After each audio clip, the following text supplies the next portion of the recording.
A native elder's warning to anyone over 65. Do not waste the years you have left.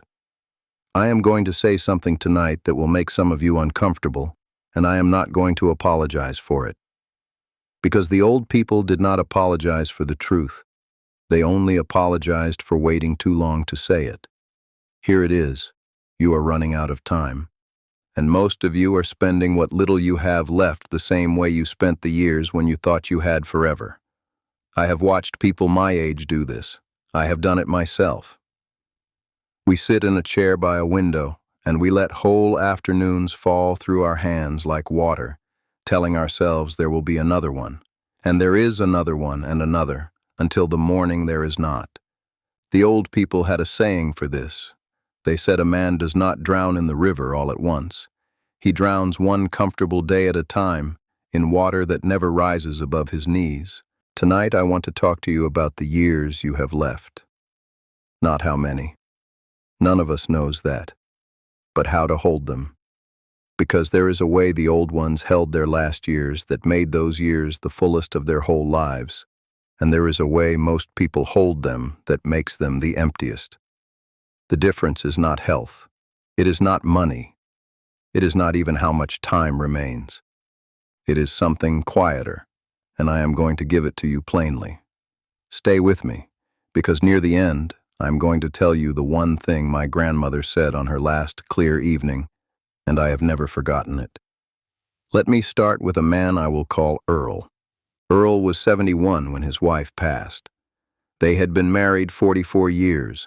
And Earl did what a great many people do when the person who organized their whole life is suddenly gone. He stopped, not all at once. He still got up. He still ate a little. But he stopped reaching for anything. He told his daughter he was just waiting now, waiting for his turn. He said it the way you would talk about waiting for a bus. And here is the thing about waiting for your turn. It works. The body listens. Earl was not sick. The doctors could find nothing. But a man who has decided he is finished has a way of becoming finished. He lived another 3 years, and he was not present for a single day of them. He had already left. His body just had not caught up. The old people would have said Earl made a mistake that the young cannot understand and the old cannot afford. He confused the end of one life with the end of all life. His life as a husband had ended. That was real, and it deserved its grief. But he had another life waiting to be lived. A life as a grandfather, as an elder, as a man with 40 years of knowing that a whole family needed and never received, because he sat down in a chair and decided the story was over. I tell you Earl's story first because I want you to feel the danger of it before I give you the medicine. The danger is not death. Death comes for all of us, and it is not the enemy the young think it is. The danger is arriving at your death having quietly left years before it, having given away good time you could never get back to a grief that never asked you to. Before I go on to the next teaching, I need to stop and tell you something, and I ask you to bear with an old man for a moment. I am not going to be here forever. I have known that for a long time now, the way you come to know the weather without looking outside. And it began to weigh on me that all of this, everything the old people handed to me, everything I have learned in my own long walk, would go into the ground with me if I did not do something about it. So I sat down, and slowly, over many months, I wrote it down. 20 teachings. The ones I would give you if you were sitting at my own fire, in your own chair, with the evening coming on. I called it The Native Way. It is not a long book, and it is not a hard one. It is written the way I am speaking to you right now. If you want it, the little card is on your screen, and the link is waiting in the comments below this video. But do not leave to find it yet. Because the next thing I want to tell you is the part Earl never learned, and it is the part that changes everything. Now let me tell you about a woman I will call Ruth. Ruth was 78 when I knew her, and Ruth had every reason to sit down in a chair by a window and wait, the same as Earl. She had buried a husband, and, harder than that, She had buried a son.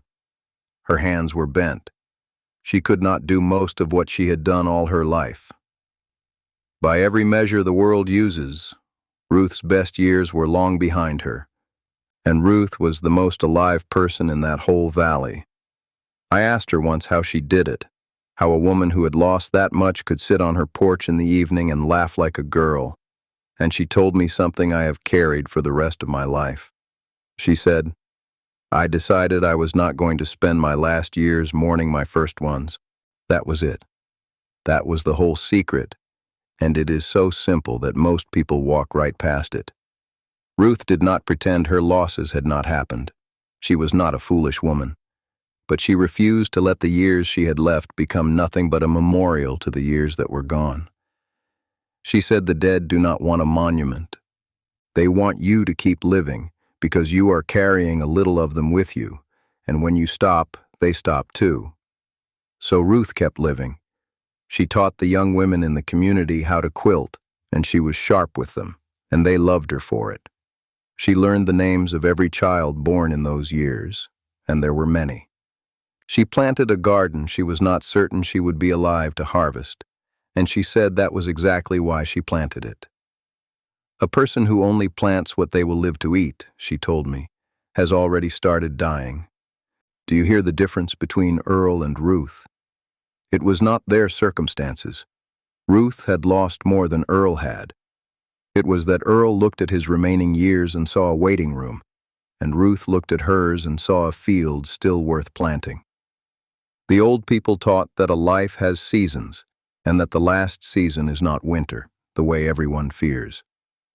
They taught that the last season is a second autumn, a time of harvest, a time when everything you have gathered your whole life is finally ripe, and the only tragedy is to let it rot on the vine because you have convinced yourself the growing is over. Now, before I tell you the last one, I want to give you something to do, because wisdom that stays in a chair is only half of wisdom. There was a man in the next valley, and I will call him Cecil. Cecil had a brother he had not spoken to in 19 years. I do not even think Cecil remembered clearly what the quarrel had been about. Something about their father's land, some words said in heat that neither would take back, and every year Cecil told himself he would call. Next spring, after the harvest, when things settled, when he felt ready. He was a proud man, and pride is very patient. It will wait with you your whole life. One winter, Cecil's chest began to trouble him, and a fear came over him that he had waited too long. And late one night, ashamed, 73 years old, he picked up the telephone and he called his brother, not knowing if the number was even still good, not knowing what he would say. His brother answered on the second ring. And do you know the first thing his brother said? He said, "I have been sitting by this phone for 19 years, Cecil, waiting for you to be the one to call." They had both been waiting. Two old men, two brothers, each sitting on his own side of a silence, each too proud to cross it, each losing years of the only brother he would ever have, over a quarrel neither could remember. And it took one of them being frightened by his own heart to finally do the thing he could have done any ordinary evening for 19 years. I tell you Cecil's story because I do not want you to only nod along tonight and feel something warm and then go back to your chair. I want you to think right now of the call you have not made, the letter you have not written, the forgiveness you are saving for a better day, a readier day, a day when your pride finally steps aside on its own. It will not step aside on its own. Pride waits as long as you let it, and then it waits at your funeral. Do the thing this week. Not because you are running out of time in the frightening way, because you are running out of time in the ordinary way, the way we all are, a little each day, and there is no reason on this earth to arrive at the end still holding a phone call you could have made tonight. Let me give you the last one, and this one is short, because it is about my grandmother, and I can only tell it slowly. My grandmother was very old when she died, older than anyone could rightly count. And in her last years she had gone quiet, the way the very old sometimes do, so that we thought most of her had already gone on ahead of us. But on her last clear evening, she called me to sit beside her, and she was as sharp as I had ever known her. She took my hand, and she looked at me for a long time, and then she said this. She said, "The saddest thing I have learned is how many people wait until a night like this one to start paying attention to their life. Do not do what they did. Pay attention now. Tonight is not the only night that mattered. They all mattered. You just have to be awake for them." And then she closed her eyes, and she was gone before the morning. I have thought about those words nearly every day since, because she was right. The tragedy is not that our years are few. The tragedy is how many of them we sleep through, waiting for some more important day to arrive, some day worth waking up for, when the truth is that the day worth waking up for is the one you are standing in. So here is what I am asking of you tonight, you who are 65, 70, 80, and telling yourself the important part of your life is behind you. It is not behind you. It is around you right now, in the ordinary evening you are sitting in.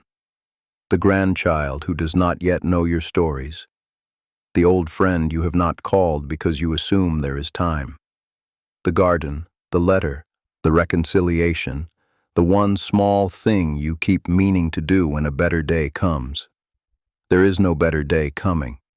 There is only this one, and it is enough, and it is running. Do not be Earl, drowning one comfortable afternoon at a time in water that never rose above his knees. Be Ruth, planting a field you may not live to harvest, precisely because that is what a living person does. The old people are almost all gone now. I am one of the last who sat at their fires. And the whole of what they taught me, when you boil away everything else, comes down to what my grandmother said with the last clear breath she had. Pay attention now. Be awake for the years you have left. They are not the leftovers of your life. They are the harvest of it. If what I said tonight stayed with you, then it is the kind of thing I put into that little book, The Native Way. 20 teachings, written the way I spoke to you tonight, so that you have them for the evenings when you need them, and I am not here to say them. The card is on your screen and the link is in the comments. And whether you take the book or not, take this. Do not wait for a night like my grandmother's to begin. Wake up tomorrow and look at the ordinary day in front of you, and understand that it is not ordinary at all. It is one of the last of a rare and numbered thing. Spend it like you know that. Thank you for sitting with me tonight. Come back, and I will keep telling you what the old people told me while there is still time for both of us.